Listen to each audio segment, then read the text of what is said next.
Welcome, one and all, to the first episode of Sam's podcast. Hello everyone, this is Sam, and you are listening to a podcast discussion between myself and Star Wars YouTuber HelloGreedo. For those that don't remember or simply aren't aware, HelloGreedo was the first guest on what would later become known as Sam's podcast, and we are today celebrating 10 whole years since that discussion.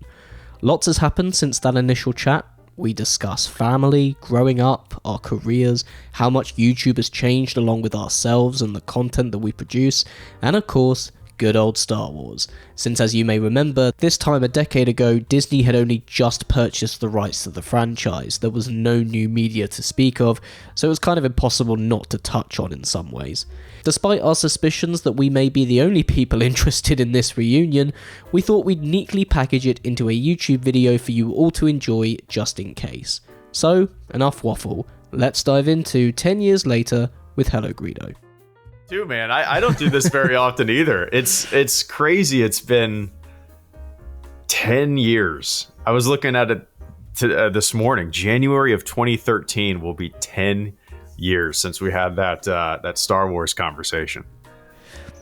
It's pretty nuts, isn't it? It is. So doesn't much, make sense. So much can change in 10 years, and so much has changed in 10 years. For one, you did not have a child.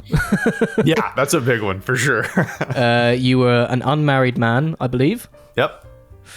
And when we had that chat, you probably had, 20,000 subscribers, maybe?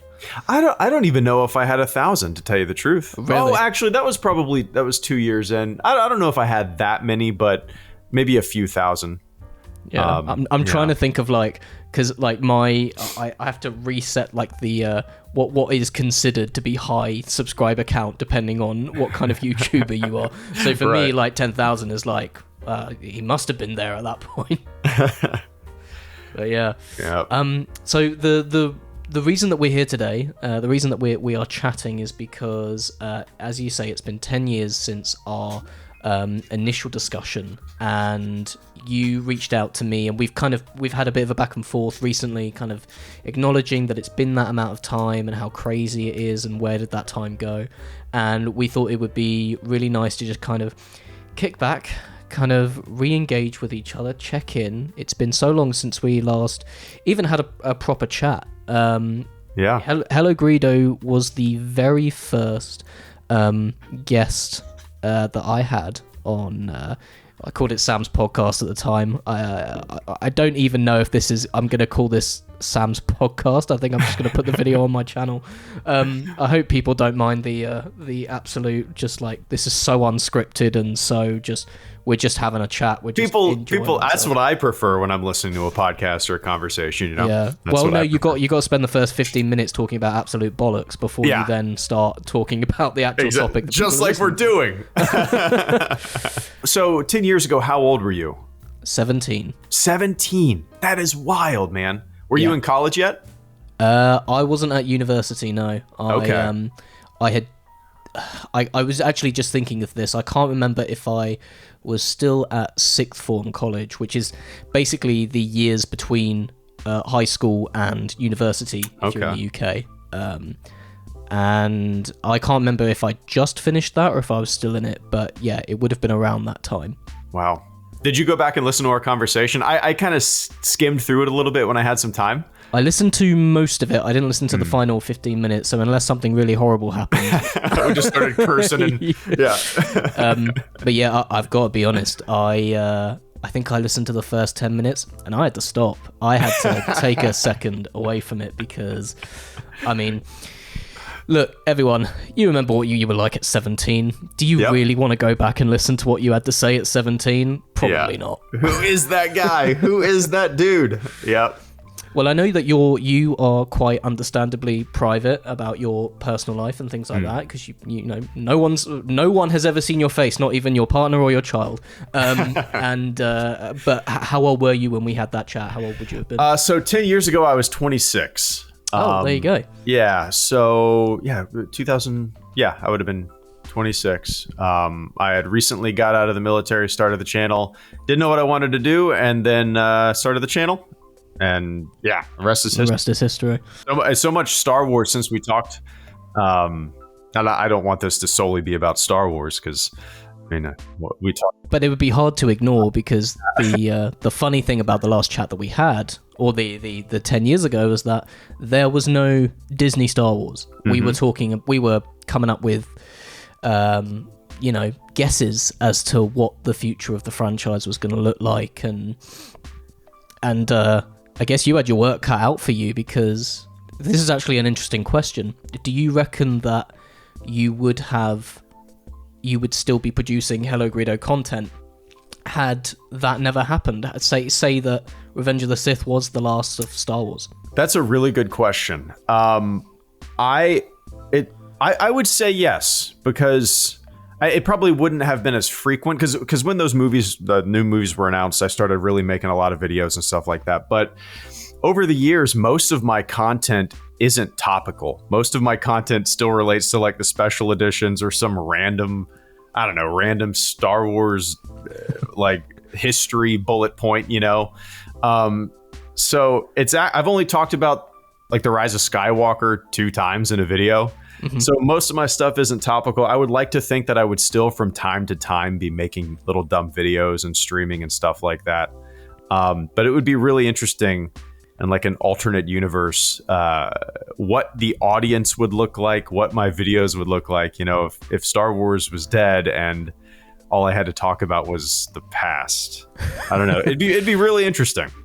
Yeah. I mean, it's funny you mention like relying on the past almost, because so much of that kind of theme has defined a lot of the more recent Star Wars stuff. True. Star Wars has become a completely different beast from when we initially discussed it. The kind of the most exciting, I don't even know if the word is exciting, but kind of the biggest kind of cultural dominance of that fandom and that movement, I guess at the time was, people didn't like the prequels, and that was kind of the biggest thing.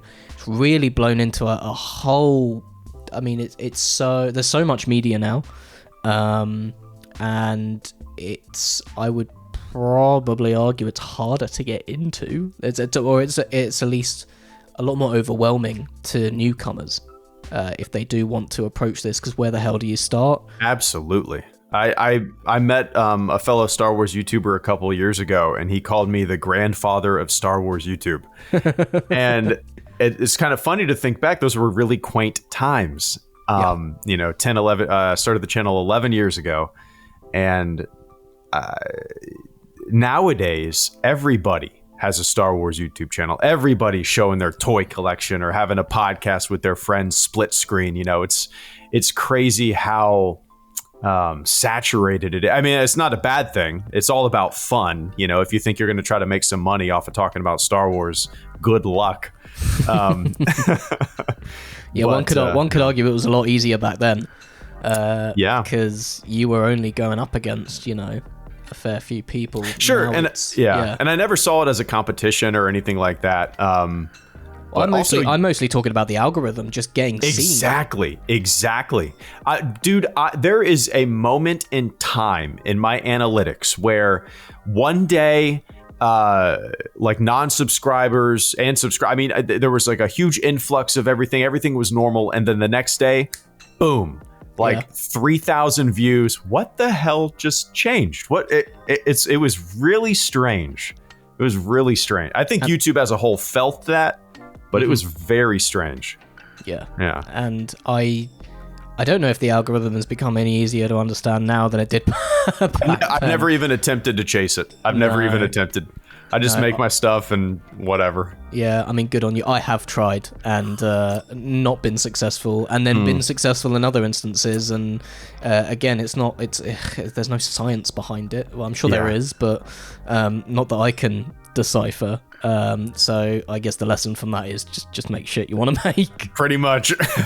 So I mean, I'm kind of curious. We're talking about how much kind of YouTube has changed. How have you felt that effect from when you started to now? Have you noticed that it's kind of it is any harder to be seen, or it's harder to kind of come up with unique angles, or what? How has that changed for you?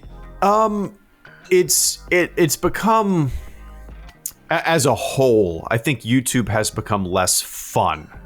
Back in the day, and maybe this is partly my fault too, because my content is so different than it used to be.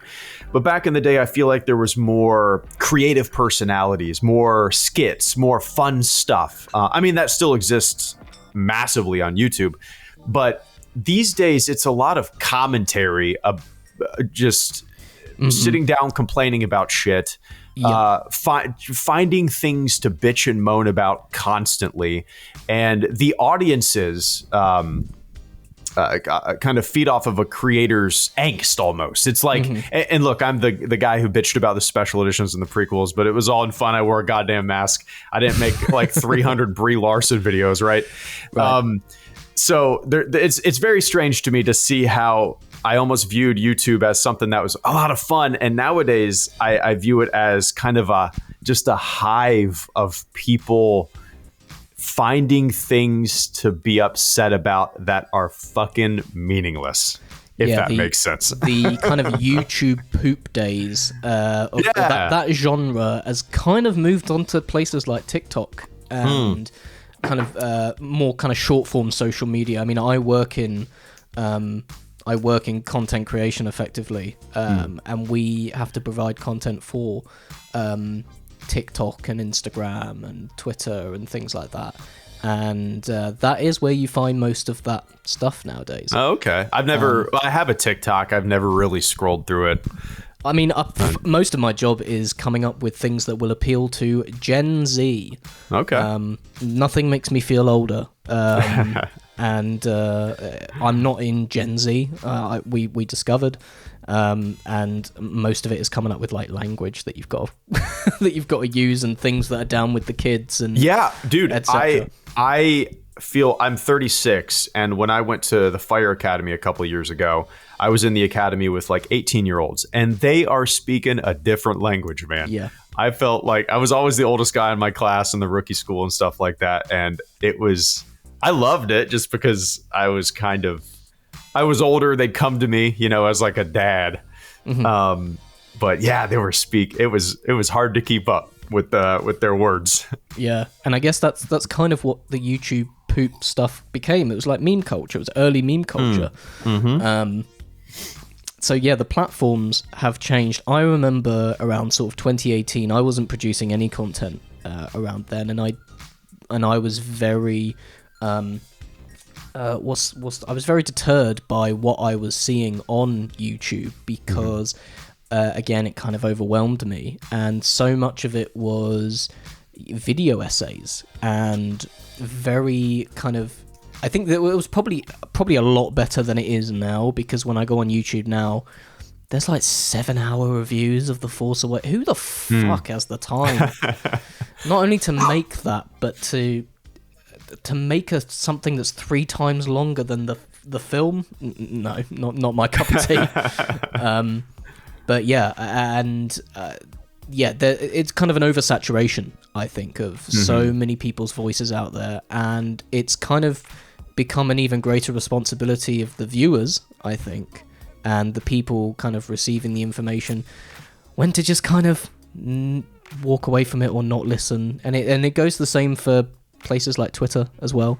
Sure. And I've been that person. I've had to learn those lessons. I've had to teach myself that stuff through 10 years of social media usage. Right. And I was learning that stuff before I even started Sam's channel. But yeah, for me, YouTube is, I'm actually quite grateful that more recently I think I've finally landed on what YouTube or Sam's channel kind of means or does for me. I've never done it the way that you're supposed to do it. I got lucky with one video and then it took off. None of the videos had a title. It all just said my thoughts on this, my thoughts on that. So I quickly, in a very hurried panic, just stuck my name on a bunch of them. Calling the thing Sam's channel naturally came after that. And then, I was going through sixth form college, and then I was on my gap year working, and then I was at university, and I continued the videos. But it wasn't frequent. It was very infrequent. Some months I would release, 5 videos. Some months I would release none videos. Yeah, that's a healthy way to do YouTube, though. Yeah. But I never really realized that until recently. And I used to get quite bent out of shape. I'd get writer's block and things like that, which I'm sure you've had yourself as well. Sure. And what was quite a nice discovery recently, I've become a video editor in the last sort of 3 years professionionally. I've been doing it obviously since I started the channel, but I decided to kind of pursue it, and I'm loving it. That's great, man. Brought a satisfaction into my life that I thought I could only get this kind of satisfaction through Sam's channel, and I now realize that it's a kind of creative fulfillment, generally speaking, that I just need to feel every now and then. And it's a very small thing, and it's something that you can balance with other things in life. But for the longest time, I thought Sam's channel or nothing. I wouldn't go out to see friends. I would stay home and work on that stuff. Oh, man. And I would hope that it would kind of take off, and sometimes it did, and sometimes it didn't. And ultimately, it's no way to live. And I'm not telling this as a kind of sob story, or it's not like my life was horrid or anything, and there's been a lot of great things to come from it. But what was really nice is recently I was doing some work in my current job, which I wasn't really feeling. I just wasn't feeling that satisfaction, and I just kind of automatically, without even trying, wrote a new video, and it became the latest video on the channel, which is about Nope, the Jordan Peele film. Oh, okay. And I suddenly realized, hey, Sam's channel can just be there for me when I need it as a creative outlet. It doesn't need to be anything else huge. It doesn't need to take off massively. And I have to forgive myself for not for the audience, because I know there are people that really love the content and they want to see more stuff and more frequent things. At the end of the day, I can only really do it for myself and hope that people enjoy it while it's there. That's kind of been my experience with YouTube. That's the healthiest way to do YouTube. I've had that same attitude for years. I've never felt or put unnecessary pressure on myself to just pump out stuff. I respect the people who put out like a video a day. I don't know how they do it, because I would get burned out so fast. But for me, like, I really respect there's some creators out there who like don't put things out for like months, like 3 months, and you can tell a difference in quality in a creator like that versus somebody who puts out a video every single day or multiple videos a day. Somebody that does it as that creative outlet, as you were saying, or somebody that does that because of a financial necessity. And I get it. Everybody, needs money, but there's a massive difference in quality, and I don't know. I've had this hands-off approach for a while. I do it when I feel like it.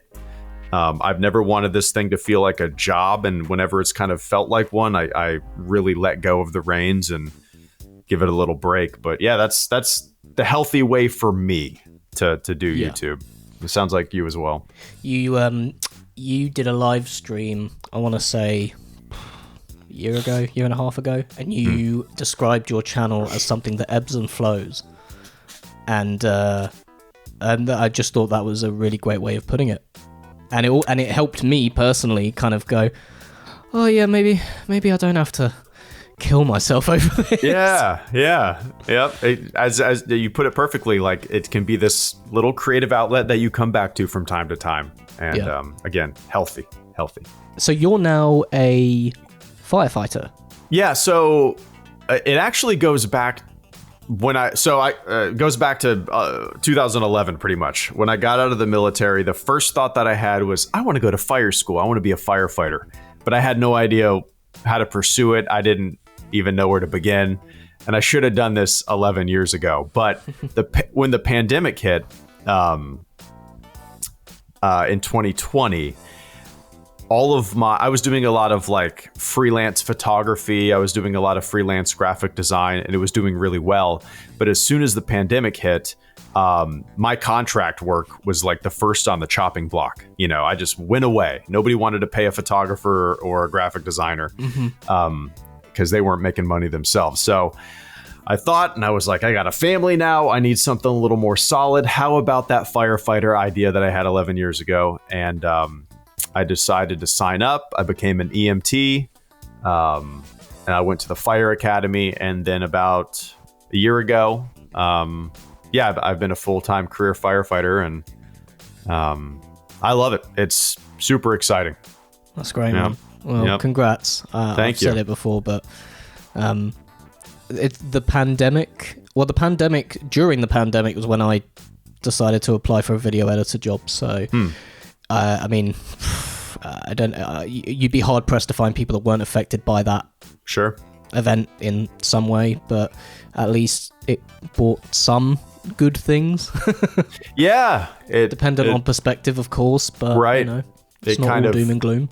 Yeah, it opened my eyes a little bit to, you know, everything that I was doing at that point, at least, was all freelance work or the channel, and nothing was solid, nothing was guaranteed. There wasn't, you know, a retirement plan in the future, and now this will put you on that path, definitely. Yeah, there's always going to be, like, if you want to talk about job security, there's always going to be emergencies and people, you know, so. Oh, that's brilliant. And what's it like being a dad? Yeah. What's it like being a married man and a dad and all that? Give me everything. Yeah, life has changed. I want to hear you too, but life has changed so much since we last talked. It's been great, man. It's been wild. My daughter is 4.5. She is in she is a terror right now. I'll just say that. She was, people always talk about the terrible twos. She was an angel. She, at 4.5, she throws stuff. I don't know. Oh my God. She tantrums, but you love her. No, it's all good. We get a lot of time together, cause I work 24 on and then I'm off for 2 days straight. So we get to hang out quite a bit. We got Disney season passes, so we go down there, try to a couple times a month. Nice. But yeah, bought a new house a couple years ago. Built a new house rather. Congrats. Thanks, man. Yeah. How did you find building a house? It was pretty smooth. Yeah, are you a DIY guy? No. No, I'm a fuck it up guy. Preach. Yeah, we sold our old house, then moved in with my parents for 6 months while this house was being built. Right. So it was a pretty smooth process, and we got really lucky because as soon as our house was built, the housing market went sky high. So our house right now is worth more than double what we bought it. Sometimes these things work out, right? I guess it's stupid. I don't know how any of it works, but I'm too dumb to understand it. Don't question it. Just take it. Yeah. Yeah. But what about you? What's changed in the past 10 years? Well, I'm not married. I don't have a child. But I graduated university. As I say, I'm now a professional video editor. I've been with my partner for 9 years. It will be in January. Wow. And I'd love to say the future is bright, but the economy is pretty fucking shit at the minute. At least definitely so in the UK. I'm not sure what it's like in the US. Yeah, things are very expensive right now. It's got to be global because it's all pandemic influenced. But yeah, I mean, we have our own flat. We live in a pretty quaint town close to a kind of more popular, bigger town along the coast of the UK. If you look along the coast, kind of the middle is where we are in the UK. I work in London, so I work in London and I work from home. It's a hybrid position. So I'm commuting into London at least once a week, which I thought would be, because I'd done that before. I'd done it ages ago. And London's always quite intimidating for a moment, and then you just kind of get into the swing of things. Don't talk to people, keep walking. Right. Because you've been to London before, haven't you? Yeah, we were in London 2016, I think, 2015. Oh no, it was 2000. Oh man, shit, it might have been 2014 because the Force Awakens hadn't come out yet. Oh wow. Yeah, so I think it was 2014. Yeah. You're kind of an oddity, in my opinion, for kind of Star Wars fandom on YouTube, because I don't actually know if I think I avoid pretty much all of it, with the exception of your channel, and you've always been incredibly grounded in your kind of assessments of Star Wars and how you engage with that stuff. Do you ever feel like you're kind of, it's you against the world ever? Because I find that you and I have very similar opinions on Star Wars, and the way that I kind of contextualize that for myself is that I'm a film fan who likes some Star Wars stuff. So I don't like everything that happens in Star Wars, and not all of it is for me. But I'm more interested in, you know, some fans will be interested in Mace Windu getting a super special crystal to make his lightsaber purple. I'm interested in the behind the scenes story for why Samuel L. Jackson needed to do that. Right. And I think people can weave in and out of those spaces, but that's primarily where my interests lie. And but you're not explicitly a film fan. You like your movies, but you're kind of, I'm just curious how you what's your opinion on that? Yeah, I often feel like I'm in the minority when it comes to maybe not Star Wars YouTube, but the fandom as a whole. People get excited for things that I just shrug my shoulders about. Like, I like the character of Ahsoka, but when they announced an Ahsoka show, I was like, I've seen that character a lot. Why do I want more of that character? But when they announced like the Boba Fett show, same thing. Obi-Wan show, same thing. Lando show, same thing. Like, I Lando show? There's going to be a Lando show, Jesus. Yeah. As of right now, yeah. Who knows? But I often find that the things that excite me don't excite the fandom as a whole, and vice versa. Like, I don't care about Easter eggs. I don't care that we once saw this guy in a thing and they know that the Mace Windu crystal that you mentioned. Like, there's a lot of that kind of stuff that I don't care about. I just, have you watched Andor yet? Yes. And I don't know how you feel about it, but I love it. It might be my favorite Star Wars thing. I really enjoyed it. Enjoyed it. And I watched the first episode of Obi-Wan Kenobi begrudgingly because my partner was interested, and we only watched it for Ewan McGregor. Yeah. We didn't go past the first episode. I watched the first season of The Mandalorian, and I liked some things in it, but I ultimately didn't really feel the same. People were loving it, and that might have set me up a little bit.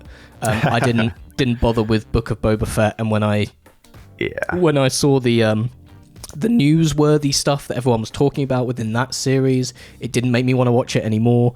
Andor I checked out because people that I trusted were telling me that this is like really surprisingly good, and I was shocked to find something that doesn't feel like Star Wars in kind of the best way. Yeah, absolutely. I feel like so much of at least the latest TV shows, Mandalorian, Boba Fett, Obi-Wan, it feels so similar to one another. It all kind of feels like it's in the same pot. And maybe that's because of Filoni and Favreau, having a lot of creative control maybe with those projects, maybe way more than they did with Andor. But Andor just feels like, if you want to look at the type of Star Wars fan that I am, the type of Star Wars content that I want, there's me, who loves Andor and finds it so intriguing and refreshing. And then there's people who hate Andor and say that it's boring. Say that, yeah. I will defend one aspect of. I don't think Disney have done themselves any favors, because the sheer amount of fan service that has been shoved into the more recent stuff. I wouldn't blame people for now expecting that to be what Star Wars is. Sure. But I can't think of a more boring route for the franchise to go down than just appeasing things that we've seen before. And it's not sustainable. It's not, and that's true of any franchise. Yeah, to just constantly reference itself. I mean, Marvel is even doing that. Every new Marvel project, all the characters in the movies have seen Avengers: Infinity War and Endgame, and they all talk about the events like they were there and they've seen the movies. And it's just Marvel referencing Marvel, and it becomes an endless cycle. And as I say, it's just not sustainable. The great thing about Andor, it kind of feels like the prequels done right in the political aspect. You know, it is a political drama, but you give a shit about the characters. And it is primarily dialogue driven. It is bizarre, because I definitely think there are places for there's a place for fairy tale Star Wars. And I see fairy tale Star Wars as something different from action figure Star Wars, and I kind of feel like action figure Star Wars is what has been given to the audience more recently. I don't see action figures getting made of Andor, and that's a wonderful thing. Yeah. They're not going to release Lego Andor sets, are they? Yeah. I actually Googled the other day for Andor merch, because I thought maybe there's a cool print, that I could put in my office. But nobody's even doing it on Etsy. Like, there's no... It's kind of surprising. You would think that somebody would be making some, like, really cool, unique Andor prints, but nobody's making merch, man. No. Which is kind of a good thing. I don't... Yeah, I mean, it's funny. I work with a chap who loves the prequels.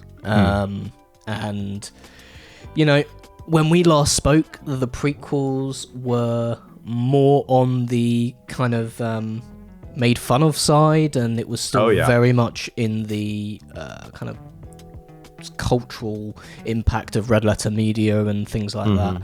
I rarely bump into people in my private life who consider themselves Star Wars fans and dislike the prequels. Pretty much all of them love the prequels, and they hate the sequels. Really? Yeah, in my experience. I'm not one of those people. But it is interesting, and I kind of think I've kind of retired the term of fan, because I kind of, for my peace of mind, I don't know if I'm a Star Wars or a Spider-Man fan per se, because I think that's more kind of putting it all into a group. I just like shit. Yeah. And in my opinion, kind of Star Wars fandom is almost more like an echo chamber. There's always this authority figure. Say it's Red Letter Media, say it's Star Wars Theory, who I hear about every now and then. And it becomes... It's people kind of, repeating what others have said, and that kind of the more times you do it, the more times it becomes sacrosanct. And I was there in 2013. Sure, me too. Red Letter Media can do no wrong, and so on and so forth, and everything they said was exactly right. But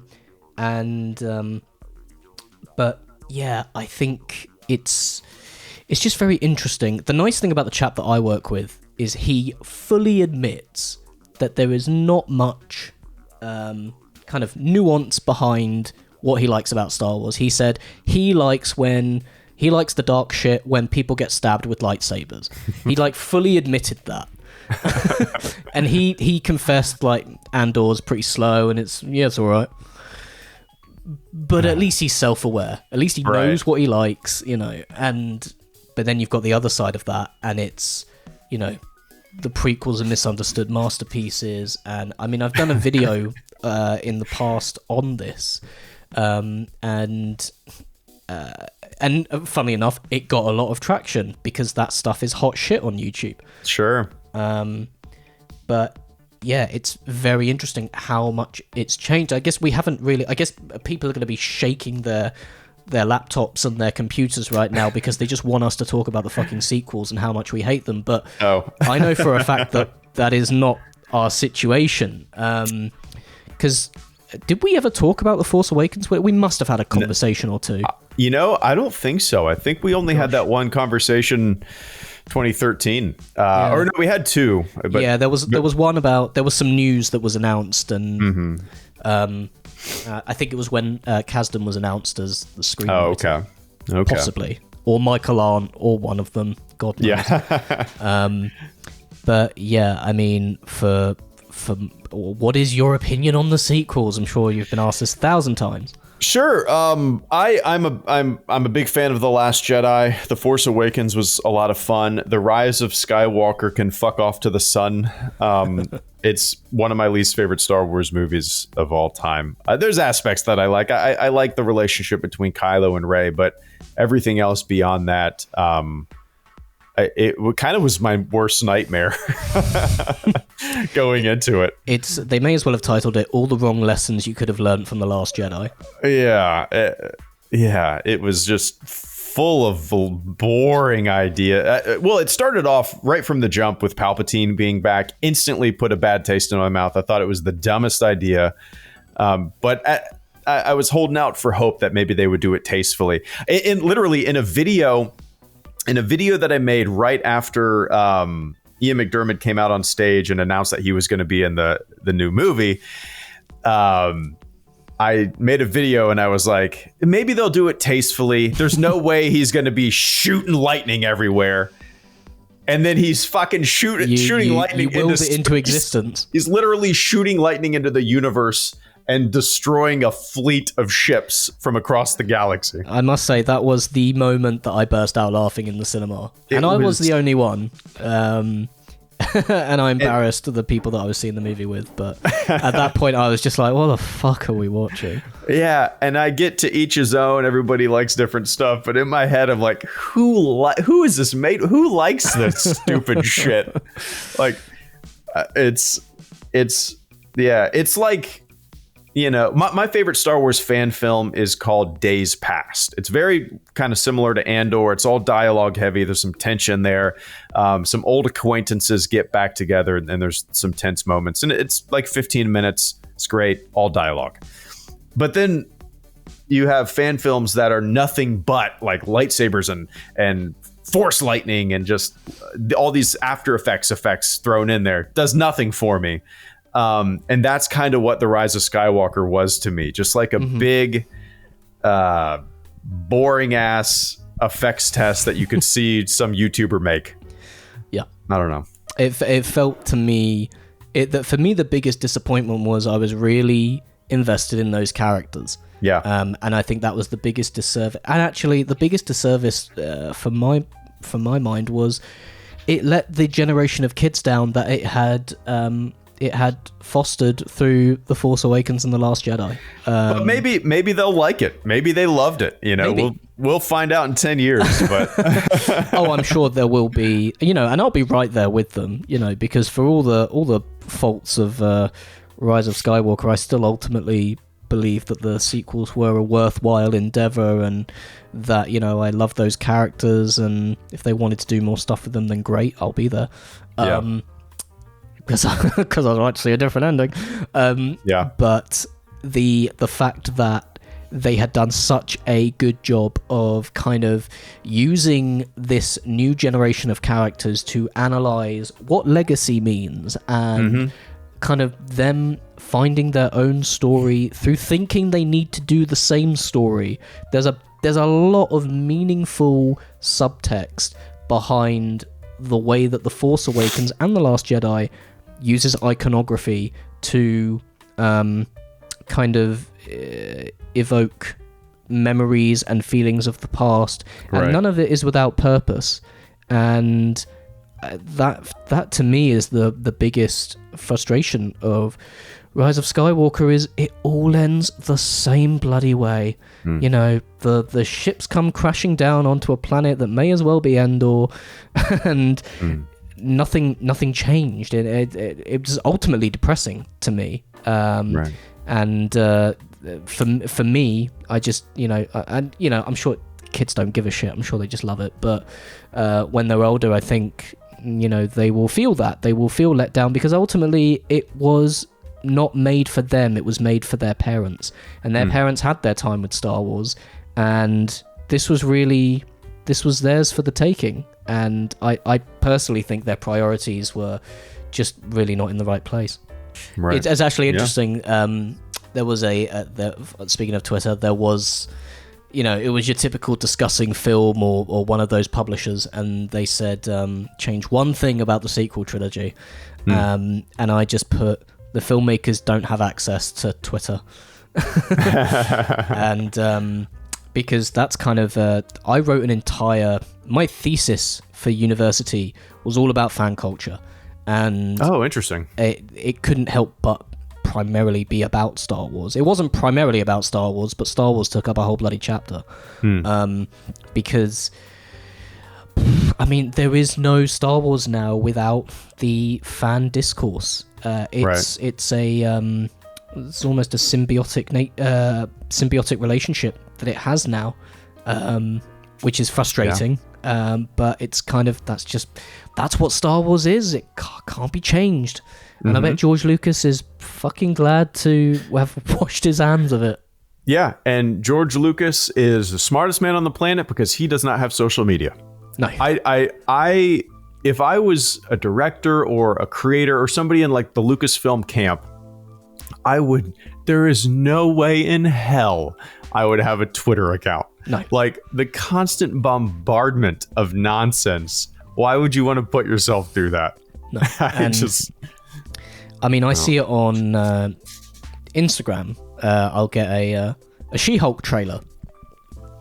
And my fucking God, the comments from these absolute morons who... But who I mostly feel for is Marvel's marketing department, because they've that's just the shit that they have to accept is gonna be put on there. You know, we're going through a kind of I don't know what you'd call it, but I've just recently read a book about outrage culture online, and a lot of it was stuff I already knew, because I'd already gone through that horrible character arc of realizing you don't need to get outraged by everything, and you need to just walk away. But I mostly feel for the marketing people that they know that just saying She-Hulk will have misogynists and sexists and little incels who spend all their time online bitching about this stuff. Yeah, it's weird, right? And it's part of their personality, and they've just got to sit there and deal with it and hope that after a while they just get bored and they stop going on about it. There's entire YouTube channels and personalities built on complaining about the same thing over and over. Whether it's She-Hulk or Captain Marvel, no matter what it is, it's the same. You could have a Mad Libs. It's the same script, and you just replace the title of different movies or shows, and they're just going to say this. It's weird, man. Well, I mean, we saw it with Daisy Ridley, and people didn't. I don't think it got extreme enough for people to really treat it as dangerous as it frankly was. It was misogyny. It was sexism. You know, the whole Mary Sue thing. It was coated in this pretense of legitimate storytelling critique, and we all saw it for what it was. Sure. And I used to complain about that. Not Ray, but I used to complain about people making that criticism, and what fucking Batman can do everything under the sun, but apparently Ray can't. Right. It's the one thing for one person, and it's another thing for another. I wonder what the difference is. And And, John Boyega came out recently in an excellent article, I think it was with GQ, and he talked about how he didn't feel that he was protected by Disney when those comments were coming out about why is a black person in Star Wars, and even though there had been black people in Star Wars in the first place, and so on and so forth. Right. And, that's something you've got to think about as well, is in this age of kind of trying to include more persons of colour in productions and in media, and, you have these debates about why does a black person have to voice Cleveland in Family Guy? And the simple answer is because a person doing the voice acting is something that's happening in real life. Family Guy is a fiction.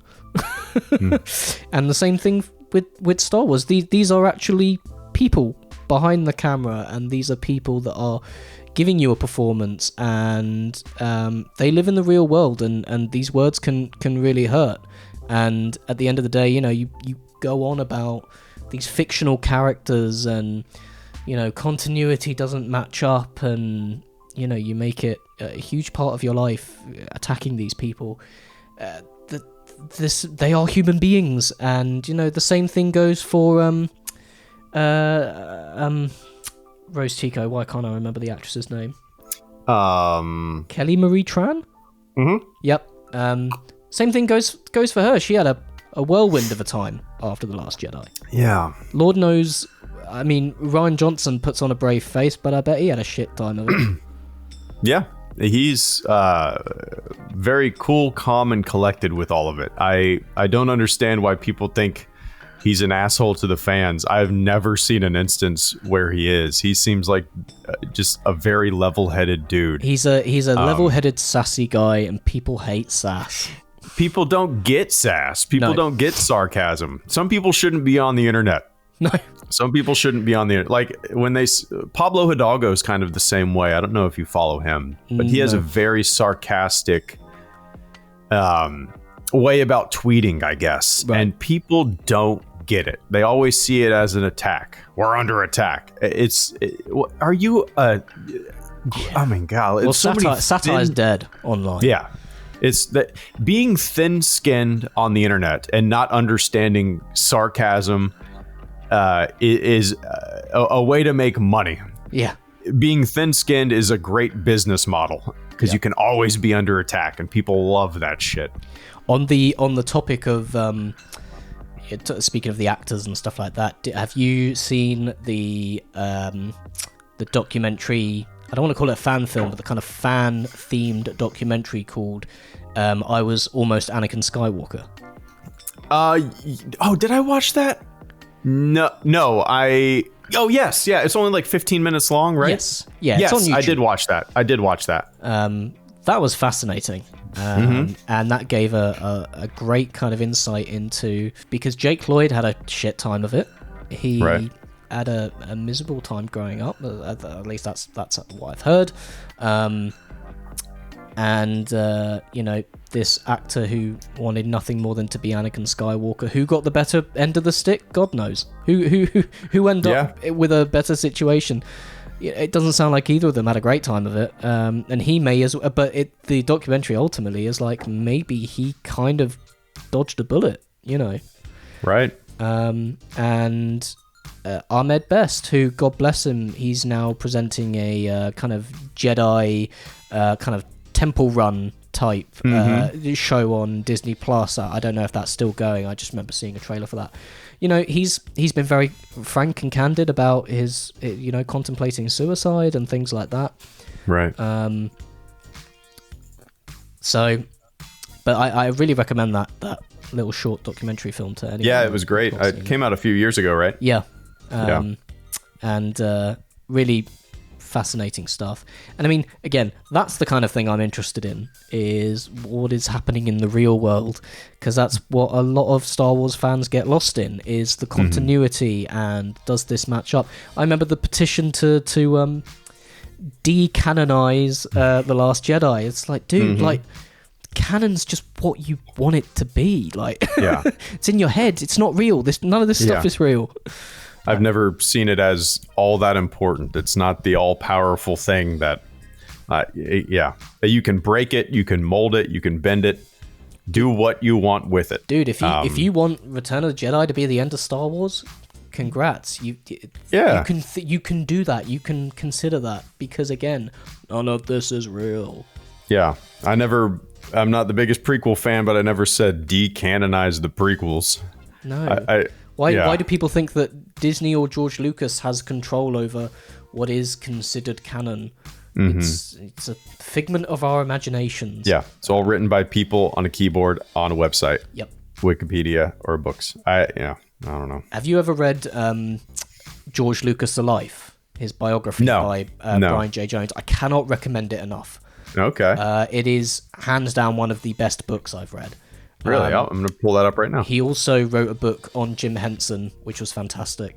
But the nicest thing about his biography, I actually bought it for my case study at university. It is so objective. None of it's not got any of that bollocks about how he always planned for this, that, and the other. It's very frank about, he had this idea at this year, and then in brackets, he would later go on to say that he always had this idea. And it was so refreshing for me because I still hear people say, he always intended it to be 9 movies, and he always intended this, that, and the other. But actually getting a very objective kind of timescape of George Lucas's life and what he was like as a person, and he, some of the thoughts behind his artistry. It made me go and watch THX 1138, which I would never desire to watch again. Yeah, I remember seeing the cover of this book and liking the look of it. I forgot about this. Yeah, cannot recommend it enough. Okay. It may mean more to me as someone that was wanting to get into film at the time, but it was just nice to read something that didn't feel as though it was biased towards or against the man. Right. Because he's a fascinating figure, regardless. I have my opinions on his filmmaking abilities, but I'm hugely interested, and I can't pretend otherwise. Speaking of books, you've written a book. Yeah. Talk about that a little bit. Sure. 3 years ago, it came out, 2019, almost 3 years ago to the day, I think. It was early December when I released it. But I had been writing it for maybe 2 years, 3 years before it came out. And yeah, it just kind of started as a video. And then I realized that it kind of sounded better as, I don't know, it kind of felt like more of a book than like, I don't know how to explain how it started, but I started writing individual chapters and it just kind of like came to be. It's pretty short. It's 200 pages. It's very personal. Some stories, some lessons, some memories, and some Star Wars peppered in throughout it. But yeah, I wrote it, released it, and people seemed to like it. I was surprised. I didn't know how it was going to be received. Who gives a shit about me and what I have to say? But people seem to like it and get something out of it. But yeah, it's called Sorry About the Mess. Great. Do you reckon you might write another one, or? Yeah, I don't know. It's a lot has changed since that book came out. A lot has changed career-wise, family-wise. So maybe. I don't know what I would say, but more than that, I think it would be kind of fun to really, because Amazon has their own like self-publishing thing. That's how I did it. Mm-hmm. And I think it would be fun to make like I don't know how to put it, like Star Wars trivia books with chapters. I don't know, make it a little more of a just a random book that you get that has trivia, that has like coloring pages and also chapters. You know what I mean? Like just complete random nonsense thrown in. Shake the system. Yeah, just a book of all genres. I could throw a fiction chapter in there. Who cares? I think it'd be fun to do something completely random. Why not, man? Why not? Yeah. Sorry about the mess. Yeah. And you can find that on Amazon, you say? Yeah. Bro. Yeah. So, on reflecting on our original chat 10 years ago, is there anything that kind of stuck out to you upon hearing that? Anything that kind of made you go, wow? Well, just in almost the innocence of it. Back then, before kind of the YouTube culture that we talked about briefly kind of rose up, and there was definitely an innocent quality to the hope and the future that I felt in that conversation. When it comes to Star Wars, nothing had been released yet with a sequel trilogy under Disney. It was all mystery. It was all, what is this going to be? And that kind of stuff is almost the most fun. Yeah. Before a project comes out, a show or a movie, before something is released, that anticipation, that wonder, that little innocent period of hope that everyone has that they're going to enjoy something, and then it comes out, and you got all different voices throwing their opinions out there. But yeah, it felt like a very innocent conversation with a 17-year-old. Well, on that, I mean, I would just like to thank you for. I can't remember how big your channel was, but I remember you were up there, and I was very surprised and very thankful that you were happy to have that chat with me. Not least of which because, I mean, it's been 10 years. I'm not trying to hide anything. A lot of my channel was derivative of other people's content, yours being one of them. And a few years back, I went and watched some of that stuff, and I just thought, Jesus Christ, a lot of that is just HelloGreedo stuff. I'm the same way with my thing. A lot of that's Red Letter Media or Angry Video Game Nerd, But no, I mean, it's. I was always pleasantly surprised that you were just so up for that, and it was genuinely exciting stuff. What was funny for me when listening back to it is kind of like, we weren't even sure that we wanted to see Han, Luke, and Leia come back. I still don't know. Yeah. Well, what's funny is we were saying, to do the really obvious thing of bringing them back, and then the three of them are together. The three of them never actually got together in the broad scheme of things, and that's one of the few things that's not one of the few things I like, but that's something that I hear a lot of. Is a very for me, I consider it a basic criticism. It's probably unfair to call it that, but that, why didn't they just put them all together? And you saw Luke, slashing some people with his green lightsaber, and Han and Leia were married and all that kind of stuff. There was more nuance when we actually came to seeing that stuff. There was a bittersweet quality to it that, Han and Luke just missed each other, and Han never really made it work with Leia, and they have this son who, there's real stuff going on in those sequels that I didn't anticipate. I wished for. But yeah, I mean, my opinion on The Last Jedi changed over time. I wasn't sure of it when I first saw it. I firmly stood as mixed, and then when I saw The Rise of Skywalker, that was the thing that made me turn around and go, I did not appreciate what was in front of me that first time. Interesting. Yeah, I made videos about that too, with not necessarily knowing if I wanted Han, Luke, and Leia back. I wanted it to be handed over to a new generation. Yeah. And that's another example of me often being in the minority. Yeah. When it I felt the same way. Star Wars fans, Yeah. Well, if that Rian Johnson trilogy ever does get made, God knows if it will. I believe it less and less every day. But I think Andor is a sign of some promise. The idea that you can, go into these other corners of the galaxy that is not just about, the Skywalkers and not just about Jedi and the Force. There's no mention, I don't think there's any mention of the Force in Andor. No, not that I can think of. Not that I can remember. It's wonderful. Yeah. It's wonderful, and it's this.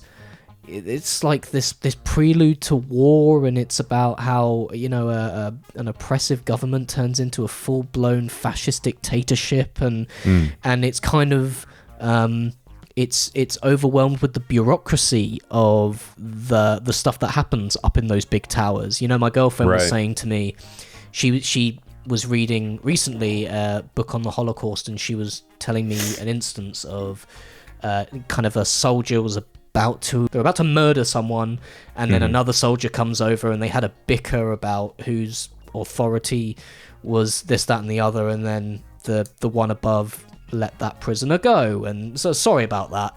Sorry, you were nearly murdered. And I said to her, it's funny because a lot of that is kind of what's going on in Andor. It's kind of all of these horrible, evil people that some of them do and some of them don't realize kind of what they are a part of, but that it's almost juxtaposed with this mundanity of just being at work and red tape and sure. That's kind of what these things are like in real life. And absolutely. I don't know if Star Wars had ever really touched on anything that close to home. No, before. I would say not. Yeah.